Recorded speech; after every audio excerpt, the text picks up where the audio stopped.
Imaginez une scène inhabituelle. Ce ne sont plus les capitaux qui quittent l'Afrique en silence, mais l'Afrique décide enfin où doit aller son argent. Depuis des décennies, les entreprises africaines ont appris à naviguer dans un environnement où financer un projet relève plutôt du parcours du combattant que de la stratégie économique. Taux élevés, dépendance extérieure, accès limité au marché, bref, le jeu semble souvent déséquilibré dès le départ. Et si les règles changeaient? Le 15 février dernier, à Addis Abeba, en Éthiopie, les chefs d'État et de gouvernement ont avalisé la nouvelle architecture financière africaine de la Banque africaine de développement, la NAFA, présentée par son président, le Dr Sidi Ould Tah. Derrière cet acronyme NAFA se cache peut-être l'un des bouleversements le plus important du secteur privé africain. Une promesse de financement plus accessible, de marchés plus intégrés, mais aussi de nouvelles exigences. Alors concrètement, qu'est-ce que cela va changer pour les entreprises africaines en général et les entreprises congolaises en particulier? Opportunité historique ou simple réajustement du système? Dans ce numéro, on décrypte ces tournants stratégiques, mais surtout, on se projette sur comment le secteur privé africain peut vraiment en tirer profit. Si vous venez de nous rejoindre, mesdames et messieurs, bienvenue dans l'ère de la nouvelle architecture financière africaine, considérée comme le levier stratégique d'une mobilisation massive de ressources et un socle de la nouvelle souveraineté financière africaine.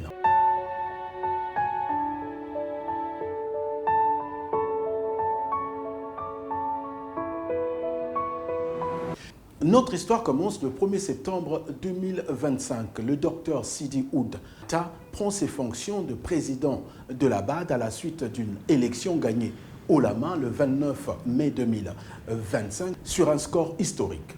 6 mois plus tard, l'ancien président de la Banque arabe pour le développement économique en Afrique et ancien ministre de l'économie et des finances de la Mauritanie prononce sa toute première allocution officielle à la conférence des chefs d'État et de gouvernement de l'Union africaine où il présente la nouvelle architecture financière africaine destinée à transformer en profondeur la manière dont le continent mobilise, alloue et déploie ses capitaux pour le développement.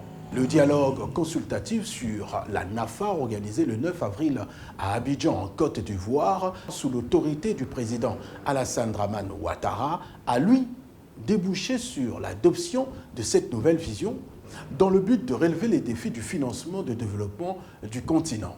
La nouvelle architecture financière africaine pour le développement répond directement aux 4 priorités qui guident notre programme commun.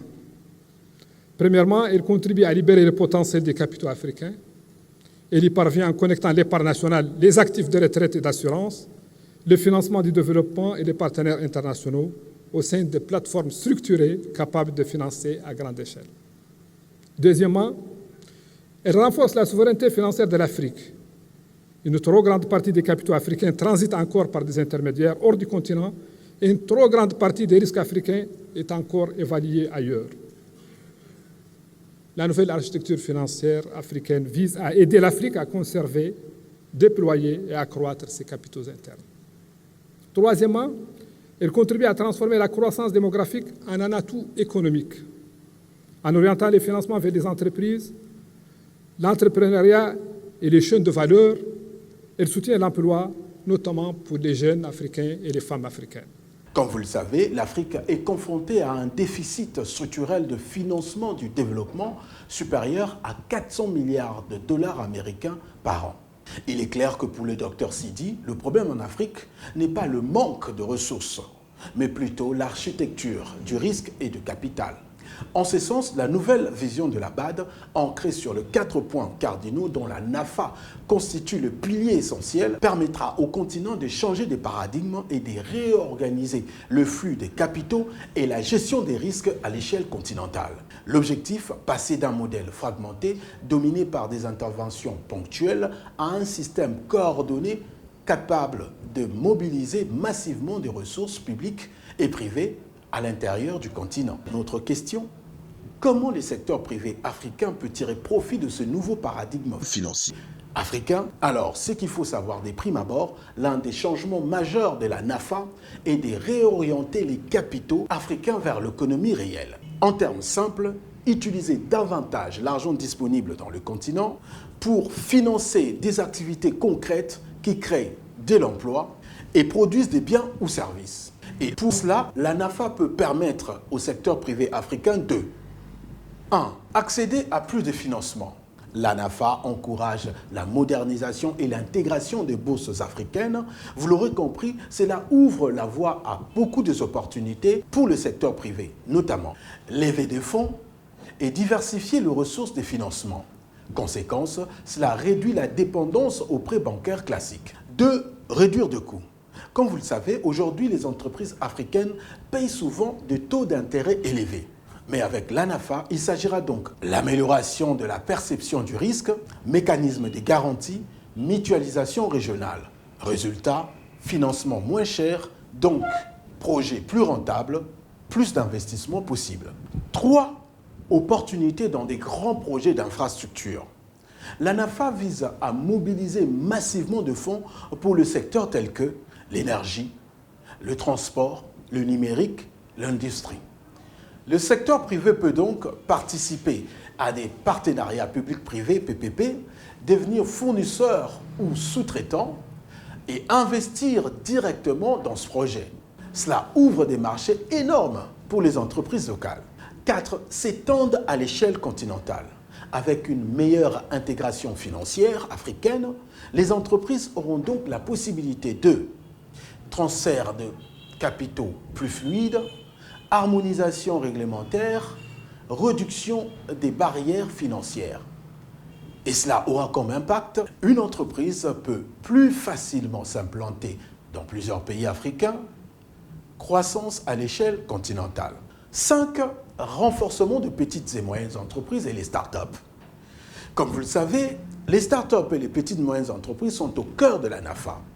Et cela aura comme effet attendu accès au financement amélioré, accompagnement technique, développement d'écosystèmes entrepreneuriaux.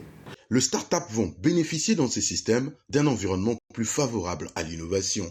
Il faut savoir que se positionner dans la NAFA ne relève pas d'un simple attendre plus de financement. Le secteur privé doit se positionner comme un partenaire crédible au système financier.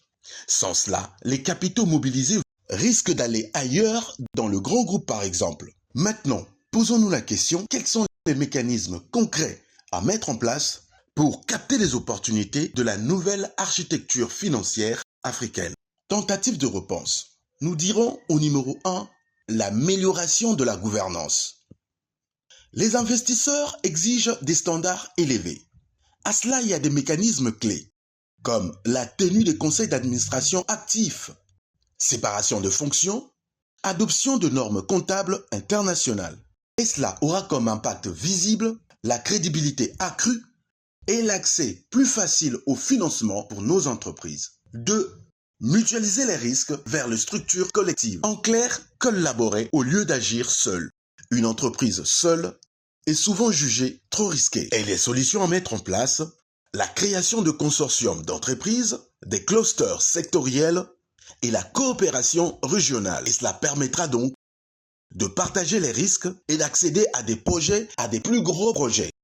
Exemple, des projets d'infrastructure. 3. Exploiter les instruments de garantie et de blended finance. La NAFA prévoit des outils pour réduire les risques et ces outils sont à utiliser activement. Notamment garantie des crédits, financement mixte, public-privé, assurance contre les risques politiques.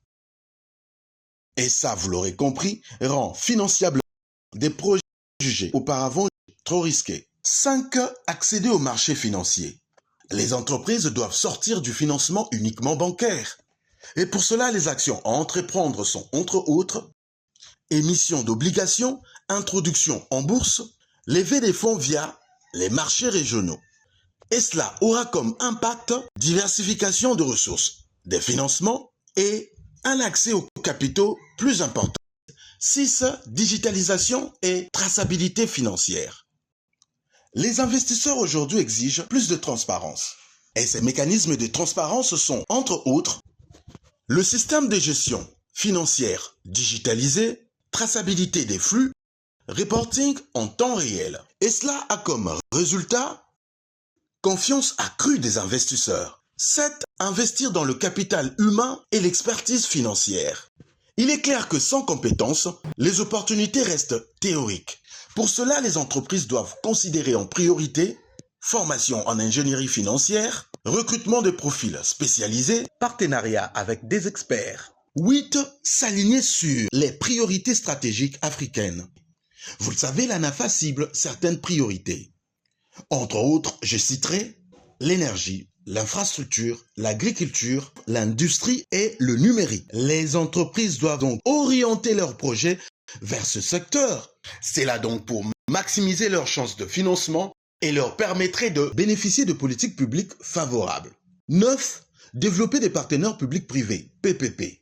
C'est vrai, les États resteront toujours les acteurs majeurs dans ces deals, mais les mécanismes qui doivent être mis en place sont entre autres participation aux appels d'offres publics, co-investissement avec les États, concessions et contrats à long terme. C'est souvent la porte d'entrée vers les grands projets financés par la NAFA. Le principal obstacle, ce n'est pas le manque d'argent, mais plutôt les manques de projets crédibles et structurés à grande échelle. Pour profiter de la NAFA, le secteur privé doit en clair passer d'un rôle de demandeur de financement à celui de partenaire stratégique du financement du développement. Ce qu'il faut retenir en définitif, le secteur privé africain ne bénéficiera pas ou ne profitera pas directement ou automatiquement de la NAFA. Pour cela, il devra se positionner activement. Mais si les mécanismes sont bien exploités, les opportunités, elles, sont bien réelles et très importantes.